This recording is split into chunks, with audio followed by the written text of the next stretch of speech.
Assalamualaikum warahmatullahi wabarakatuh. Kami dari kelompok 7 IF 4807 dengan saya Ransyah Dinata Aldo. Saya Muhammad Fahri Rasid. Saya Zikir Aladin yang biasa. Kami akan mempresentasikan proyek tugas besar statistika. Ya, kami dari kelompok 7 akan mempresentasikan proyek besar statistika yang memiliki judul Analisis Perbandingan Karakteristik Panjang dan Lebar Daun pada Pohon Jambu Biji dan Pohon Jambu Air. Jadi yang pertama ada latar belakang. Jadi pohon jambu itu adalah tanaman yang banyak ditemui di Indonesia dengan berbagai jenis. Salah satunya adalah pohon jambu biji dengan nama ilmiah Pisidium guajava dan jambu air Syzygium aqueum. Kedua jenis pohon jambu ini memiliki karakteristik morfologi daun yang berbeda.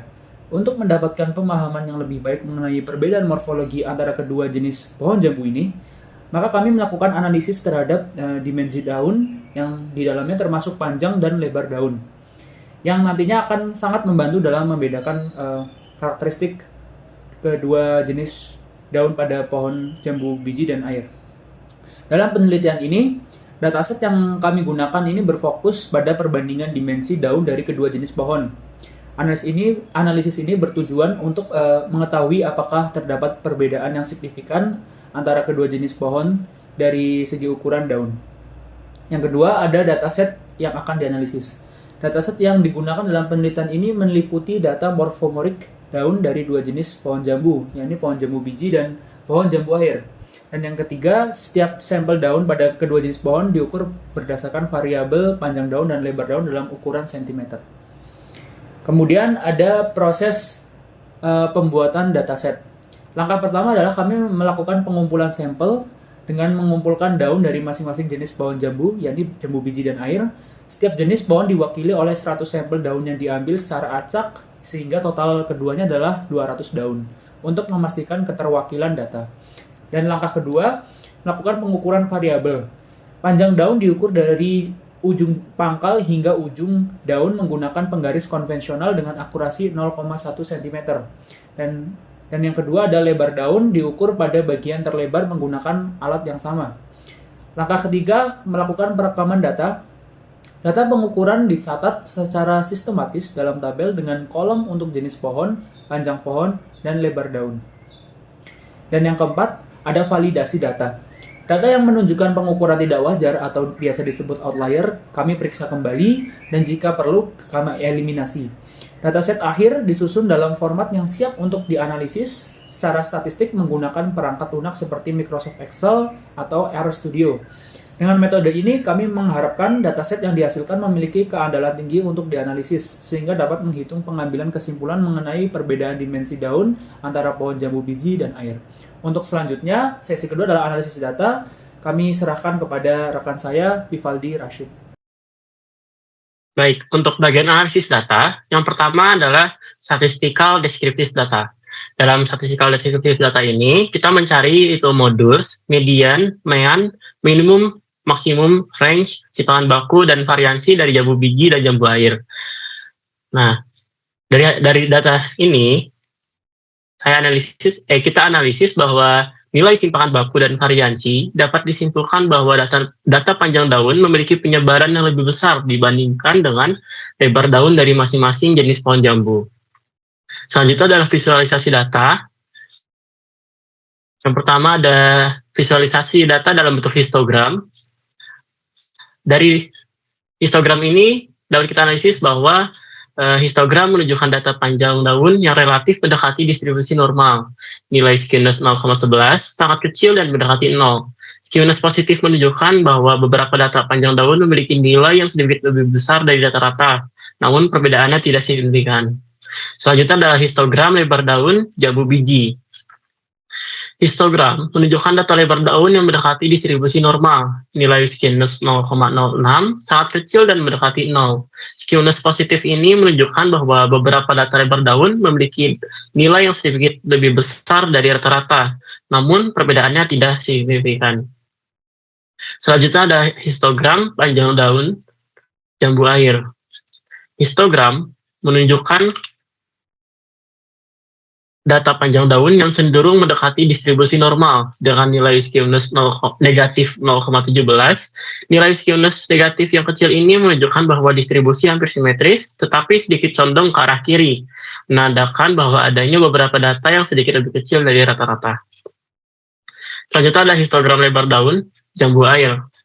Histogram menunjukkan data lebar daun yang mendekati distribusi normal dengan nilai skewness negatif 0,08. Nilai skewness negatif yang sangat kecil ini mengindikasi bahwa distribusi hampir simetris dengan sedikit kecenderungan ke arah kiri, menunjukkan adanya beberapa data yang lebih kecil dari rata-rata. Selanjutnya ada visualisasi data dalam bentuk box plot. Yang pertama ada box plot panjang daun dari jambu biji.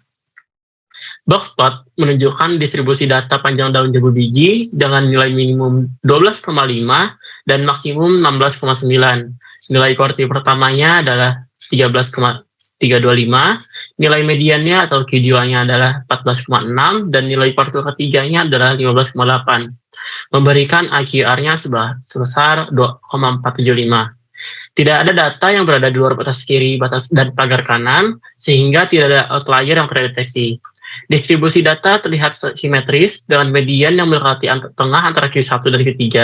Hal ini menunjukkan bahwa data panjang daun tersebar secara merata di sekitar median tanpa adanya indikasi skewness yang signifikan. Selanjutnya ada box plot lebar daun jambu biji. Box plot menunjukkan distribusi data lebar daun jambu biji dengan nilai minimum 5 dan maksimum 7.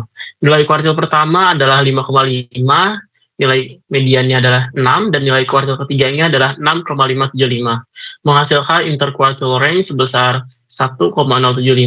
Pagar kiri dihitung sebagai 3,8875, sedangkan pagar kanan adalah 8,1875. Karena tidak ada data yang berada di luar batas pagar ini, maka tidak ada outlier yang terdeteksi. Distribusi data terlihat hampir simetris dengan median mendekati tengah antara Q1 dan Q3. Hal ini menunjukkan bahwa data lebar daun tersebar secara merata di sekitar median tanpa kecenderungan skewness yang signifikan. Selanjutnya akan dijelaskan oleh Cikra Langit.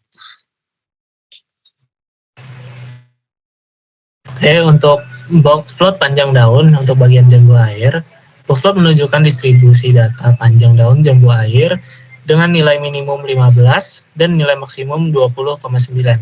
Nilai kuartil pertama adalah 16,625, nilai median adalah 18,35, dan nilai kuartil ketiga adalah 19,575, menghasilkan interquartile range sebesar 2,95. Pagar kiri dihitung sebagai 12,2, sedangkan pagar kanan adalah 24. Karena tidak ada data yang berada di luar batas pagar ini, maka tidak ada outlier yang terdeteksi. Distribusi data terlihat hampir simetris dengan median berada di tengah antara Q1 dan Q3. Hal ini menunjukkan bahwa data panjang daun tersebar merata di sekitar median tanpa kecenderungan skewness yang signifikan. Untuk box plot lebar daun jambu air, box plot menunjukkan distribusi data lebar daun jambu air dengan nilai minimum 6,6 dan maksimum 10,5. Nilai kuartil pertama adalah 7,5, nilai median adalah 8,55, dan nilai kuartil ketiga adalah 9,475, menghasilkan interquartile range sebesar 1,975.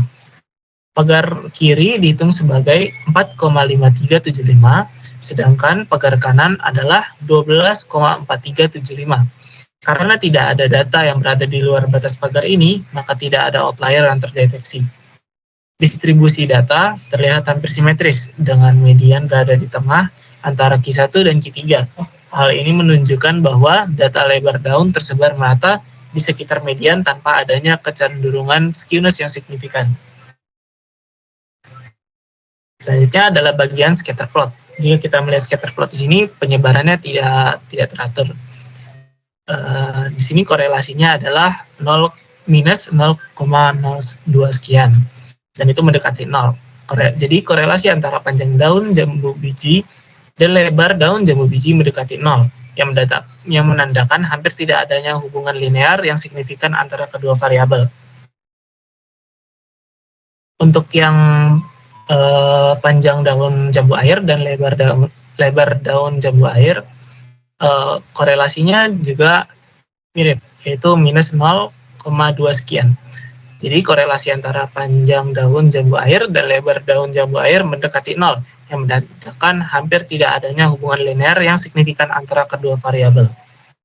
Oke, jadi dari analisis data yang kita sudah peroleh di atas yang sudah disampaikan oleh rekan saya, Vivaldi Rashid dan Zikroni, terima kasih. Berdasarkan dari hasil analisis dan observasi lapangan, kami dapat menyimpulkan bahwa daun jambu air memiliki dimensi panjang dan lebar yang lebih besar dibandingkan daun jambu biji. Perbedaan ini tidak hanya menunjukkan karakteristik secara morfologi yang unik dari masing-masing spesies, tetapi juga adaptasi ekologis terhadap habitat alami mereka. Temuan utama dari penelitian ini adalah sebagai berikut. Yang pertama ada panjang daun. Hasil pengukuran menunjukkan bahwa daun jambu air memiliki rata-rata panjang yang lebih besar dibandingkan daun jambu biji. Dimensi panjang daun jambu air ini mencerminkan karakteristik morfologi yang mendukung efisiensi fotosintesis, terutama pada lingkungan dengan kebutuhan energi yang lebih tinggi. Yang kedua, terhadap lebar daun. Selain panjang, daun jambu air juga memiliki lebar yang lebih besar dibandingkan daun jambu biji.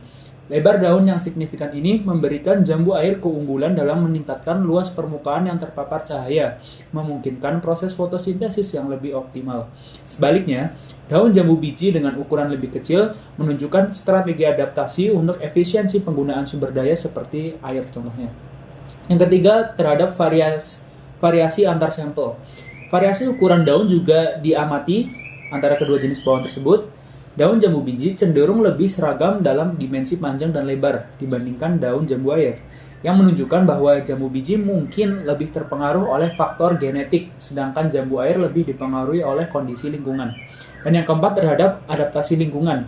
Perbedaan ukuran daun antara kedua jenis pohon tersebut kemungkinan besar mencerminkan adaptasi masing-masing spesies terhadap habitatnya. Jambu air dengan daun yang lebih besar cenderung beradaptasi di lingkungan yang lebih lembab dan terbuka, di mana luas permukaan daun yang besar membantu proses transpirasi dan fotosintesis. Di sisi lain, jambu biji dengan daun lebih kecil cenderung lebih cocok untuk lingkungan yang lebih kering atau kurangnya dari paparan air. Mungkin kesimpulannya seperti itu, dan berikut adalah lampiran yang bisa kami tampilkan, yakni evidence saat melakukan pengambilan data. Oke. Mungkin itu yang bisa kami sampaikan dari kelompok 7. Kurang lebihnya mohon maaf. Sekian dan terima kasih. Wassalamualaikum warahmatullahi wabarakatuh.